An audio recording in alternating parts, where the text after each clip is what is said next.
Hi guys, what is up? So today I am going to share yet another personal statement tips for you who are applying or wants to apply to UK universities. My name is Karin and I am an Indonesian who is currently living in Sweden.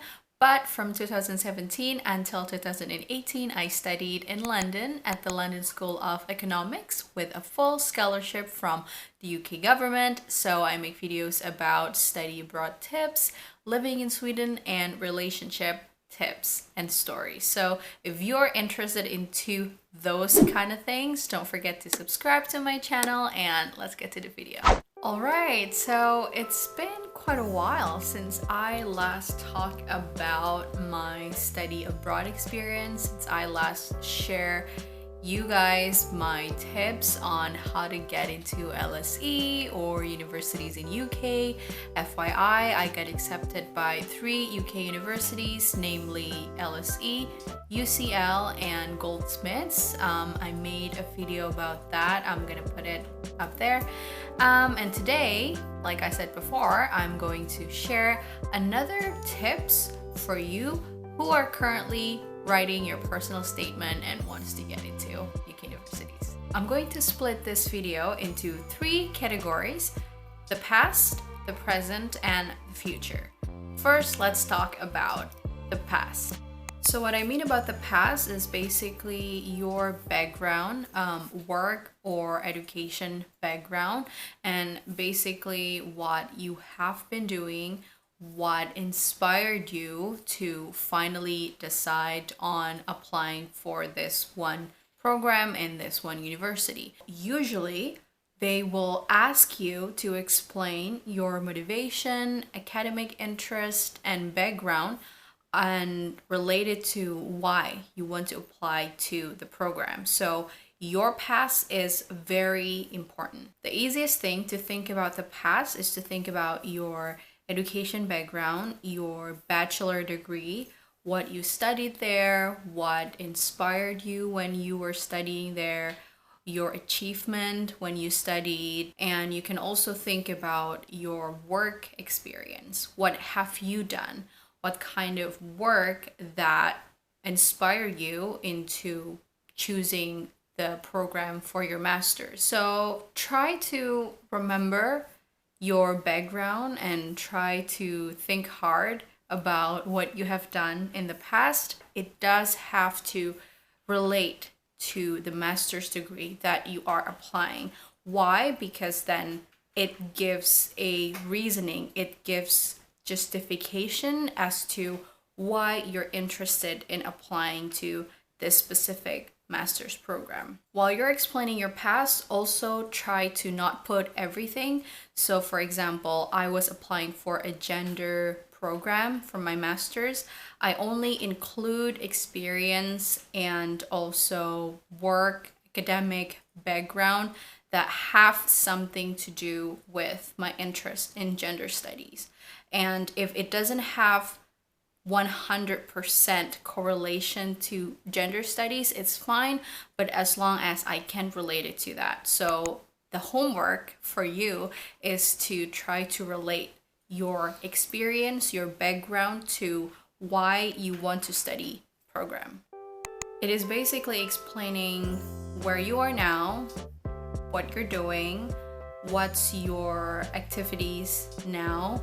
Are you working now? Are you volunteering now? By telling them what you're doing now, it's going to give them an idea of the kind of stuff that drive you into picking this master's study. For example, when I was applying for a gender master's program at LSE, I was working as a communication specialist for an international corporation, and I was dealing with some community programs that has something to do with gender equality, woman empowerment. So I try to emphasize on that.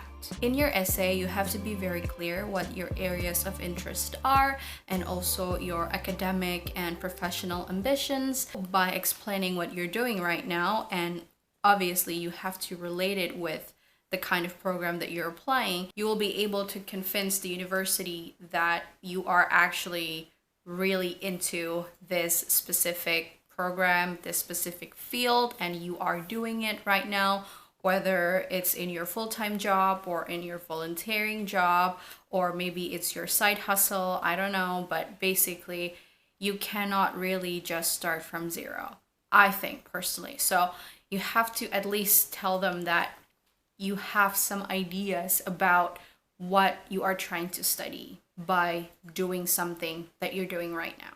Another thing that's important about explaining the present is because that's when you can explain the problem. When you're applying for a master's degree in a UK university, you are competing with other people who are also trying to learn the same thing. But you have to make yourself very unique, and you also have to be very specific in your arguments. One of the things that can make your arguments specific is by telling them the problem or the challenges that you see in this exact field that you are trying to pursue, and why the program that you're applying can then help you solve the problem. The last thing is to focus on the future. So the past, the present, the future. My advice is to make a plan about what you want to do, like put it in your paragraph. Maybe you can put it at the end of the paragraph, what you want to do in the future with your knowledge. Like I said, which organization, what kind of role, what you want to do with it. I keep on repeating what you want to do because a lot of people don't know what they want to do, and you should really think about it before you study. You need to also give a realistic plan, I would say. I mean, you can aim high, but it's best if you keep it very realistic and specific with your background. Like in 10 years or in 15 years, I aim to be this. But you need to give a realistic plan that can help you achieve that goal. And that was it. The 3 tips. It was quite long, but I split it into the past, the present, and the future. Why I focus on these 3 things? Because I believe that these 3 things are the foundation for my personal statement, both for the university and also for the scholarship. So before you even try writing your introduction, your body paragraph, your conclusion, really take some time to figure out what you want to write about your past, what you want to write about your present, and what you want to write about your future. The most important thing is that to make it relate to each other. So you need to sort of weave it together. You need to make the past relate with your present and the present relate with your future. And let me know in the comment box down below what kind of videos about studying in the UK that you want to hear. Let me know also if this video has been useful. I hope it has.